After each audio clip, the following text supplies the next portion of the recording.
So now let's see how we can work around with dust and scratch effect inside of Corel Draw.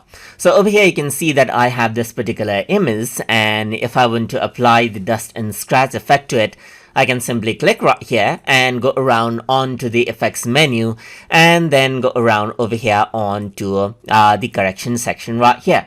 So once you go ahead and do that, you can see that dust and scratch is an option, and if I were to go ahead and click this, then nothing seems to have happened right now.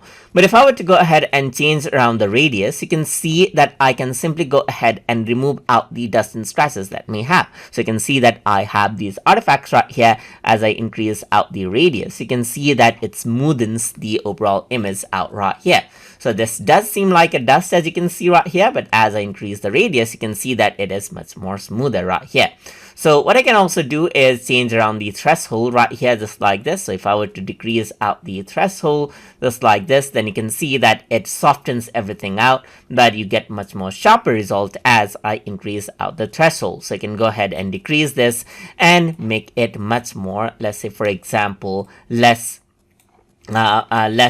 detail right here. Let me just go ahead and import out another image right here. So I'm just going to go around onto image, and let's just go around and bring in this old image right here with actual dust and scratches. So what I can do is I can go ahead and go for correction and then go for dust and scratches, and once you do that, I can change around the threshold, as you can see right here, and increase out the radius right here just like this to remove out the dust and scratches there may be. So let's just go around, decrease out the threshold right here, and you can see that it starts removing out the details right here just like this, and then you can see that the dust right here gets a bit of a correction right here just like this. So you may want to go ahead and change around the radius right here as well, so that you can remove it out. So you can see that there are some dust right here. Let's change it around, although this does not do perfectly. You can go ahead and decrease this out, and you can see that as I go around, you can see that it removes out the dust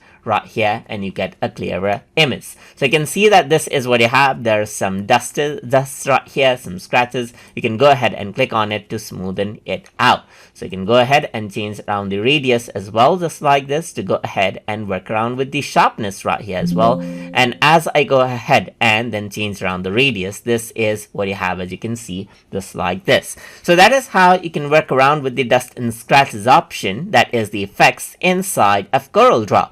So I hope you guys learned something as always. And as always, please like, comment, share, and subscribe.